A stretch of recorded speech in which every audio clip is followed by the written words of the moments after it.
Everyone, welcome to Small Group. Great to be with you. I'm here with Daryl. Welcome, Daryl. Thank you, Chris. Great to be with you. It's great to have you on the corner. Thank you. Or as Rachel called it, Daryl's Den.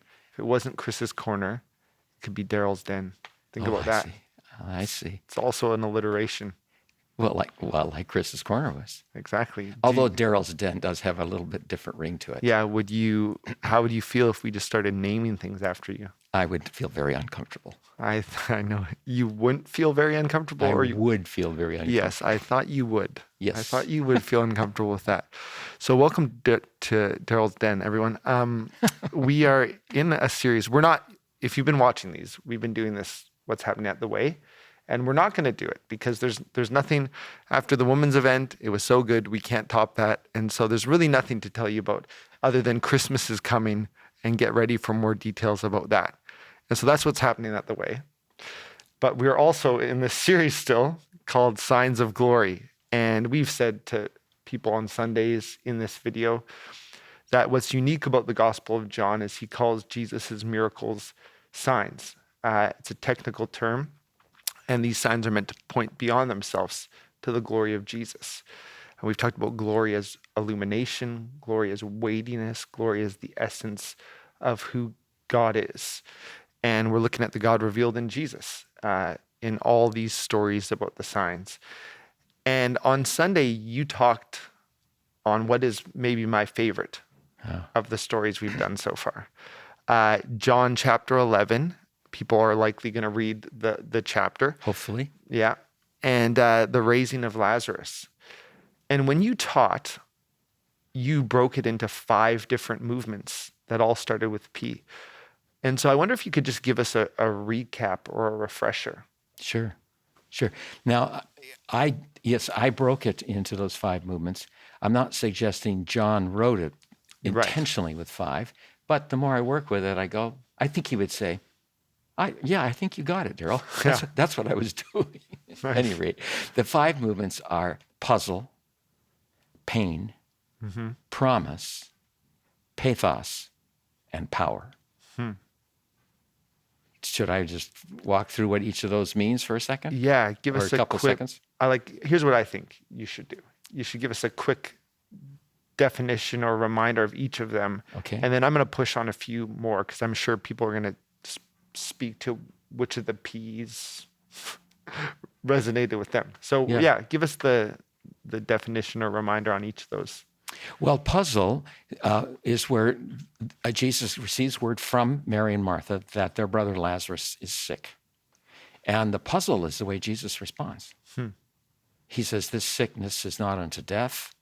He says he stays for 2 more days. Right. He says Lazarus is asleep. The disciples are excited to find out he's asleep. And then Jesus says, well, actually, he's died.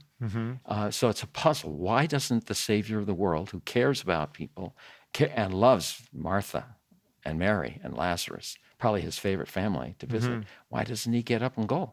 He waits 2 days. It's a puzzle. Right. Okay. And it's a puzzle in our lives when we ask him to do things and it doesn't come. Pain. Jesus finally does go, and Martha meets him on the road, and she cries out. Well, does not cry out, but she cries out from her soul. If you had been here, my brother would not have died. And it's at once an affirmation of faith. My brother wouldn't have died. And it's expression of anger and disappointment. Yeah, what a tension, eh? Yep, a tension that the whole story lives with. Then the promise that Jesus makes in that context, I am the resurrection and the life. Whoever believes in me shall live even if they die. And whoever lives and believes in me shall never die. And that, to me, is the greatest part of the whole story. Then Jesus meets Mary, and it's a much more passionate scene. So I gave the word pathos. Martha doesn't, John doesn't say that Martha cries or that she weeps, but Mary does. And when Jesus sees that Mary weeps, he is deeply troubled in spirit, says John, and he's troubled, deeply moved in spirit, and he's troubled. And then I try to unpack that. Yeah. That's when Jesus weeps himself. The shortest verse in the Bible if you grew up in Sunday school and you had to memorize a verse, That's you right. picked that one. That was the one to do. Jesus wept. Yeah, you could make that one. That's probably the verse that I've had memorized the longest in my life. So give the notation for it. What chapter and what verse? Well, it's in John 11, I'm guessing. I don't know what verse it is, but the chapters and verses weren't in the original. This is true. So you in my defense. In your defense, you're excused. Yes, That's thank right. you. So, so the pathos there, and then I wrestle with the fact that this is glory, by the way. If the essence of God is being revealed, that the living God is deeply moved in the presence of death and in the presence of grief. And then in that context, then we see Jesus' power move the stone. And then calling out in a loud voice, I won't do loud voice right now, Lazarus, come forth. And the dead man gets up and walks. There's a few things that are interesting that I want to pull out. One is on the power piece, and you mentioned this on Sunday, that it's 4 days after he's died. Yeah. The idea being on the fourth day, the soul actually departs. The body's decomposed, the soul gives up, leaves. And so day 4, really, really dead. It kind of reminds me of Princess Bride, where Wesley's only like partly dead. And he gets kind of revivified. Have you seen that movie? No. There's no real miracle in it, but I can't believe you haven't seen that movie, Daryl. Well, I'm so... The Princess Bride? Well, Sharon, if she were here, she could remind me. Okay, it's fine. Where's that bellows crab? He probably owes you money, huh? Well, I'll ask him. His daddy can't talk. Ooh, look who knows so much, huh? Well, it just so happens that your friend here is only mostly dead. There's a big difference between mostly dead and all dead. Please open his mouth. But anyways, in first century Judaism, it's like day 4 now really is truly dead. Truly dead. And so that's where the grief is most acute. Correct. And one wonders if that's why Jesus waited. So in everyone's mind now, really, really dead, let me show you how great is God's power, that he then raises him and he comes forth. You got to feel kind of sorry for Lazarus because he has to die twice now. But, take us into some of the other, maybe take us into the promise a bit more, or one of the P's that really was gripping for you as you studied it. Well, it's the third one, the promise. That's the one that I go to a lot. Probably one of the most precious part of the Bible to me. I am the resurrection. Whoever believes in me will live even if they die. And whoever lives and believes in me shall never die. And in the sermon then, I work a little bit later at the implication. When I die, I'm going to be gone, but I'm not going to be dead. And so at many memorial services, just about every memorial service I've done over the last 50 years, I'll work that line into somewhere. Your loved one is gone, but he or she is not dead. I'm not going to die. It takes a while to think about that. And the reason is, and that's what I tried to unpack in the sermon, was the use of language. And I don't think I'm overextending it. There are 2 Greek words that we translate live or life. They are bios and zoe. And C.S. Lewis does a lot with that. The bios life is the life we get from our parents. It's a good life. It's a beautiful life for the most part. But it runs down.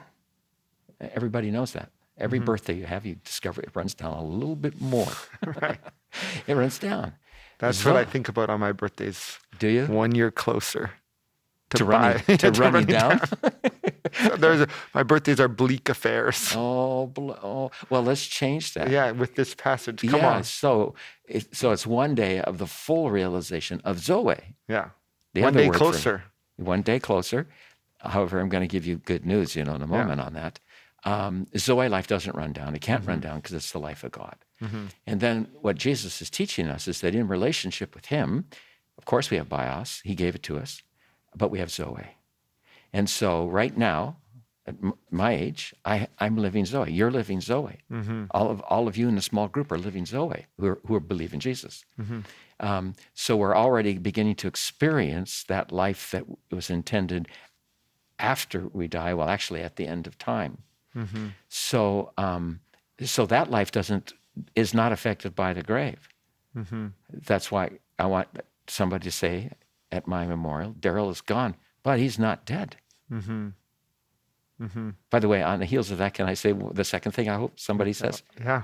So if you're around, you'll help help those who are officiating the service to remember that. So number one, Daryl is gone, but he's not dead. And death did not come for Daryl. Jesus did. I'm working out of John 14. When I prepared a place for you, I will come and get you, take you to my place. Death doesn't come for me. Jesus does.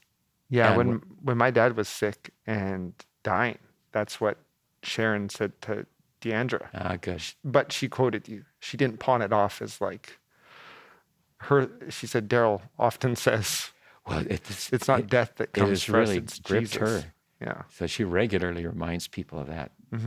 Good on you, Sharon. Yeah. Yeah. So that great promise of this different quality of life that cannot be touched by the grave, and that's what brings comfort to me when I lose a loved one. They are still alive. On that note, that's where I'm trying to discipline myself to not speak of loved ones using the word was, but is. Alex is a fine man.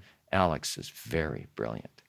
Alex was a handful, and now he is not a handful. So you can do that. But to discipline the fact that our loved ones are living. Yeah, it's beautiful. We're going to throw it a discussion, and you might have a question you want them to talk about first. But before we do, is there any, it could be on this theme of promise, what we've been talking about. It could be based on something else in the passage. But any last thought you'd want to leave them with? Out of John 11. Out of John 11? Yeah. Wow. Let me try to quickly get that down. It would be the pathos section. Yeah. And you saw when I preached how moved I was by that, and regularly am. That the living God is not the impassible God. The living God is not the non-feeling God. That God chooses to enter into the pain and feel it as though it is his own. And my goodness, I think in the sermon you did, you quoted Peter Kreeft, who talks about Jesus is the tears of God. Is that how the phrase was? So Jesus is the tears of God because he is tearing the tears of God. He's crying the tears of God. So no matter what you're going through right now, you know that the living God feels with you what you're feeling, and you're not alone. And one day he's going to fulfill his promise, and you're going to know Zoe life like you never did before. Amen. So we're going to throw to discussion for you and your group. What do you think is the first question they should? Well, it's such a big story with a lot of themes in it. So I wonder if the first question should be, what is the best thing you discover in this story? Amazing. Well, we'll throw to you now. Have a great small group. Bless you.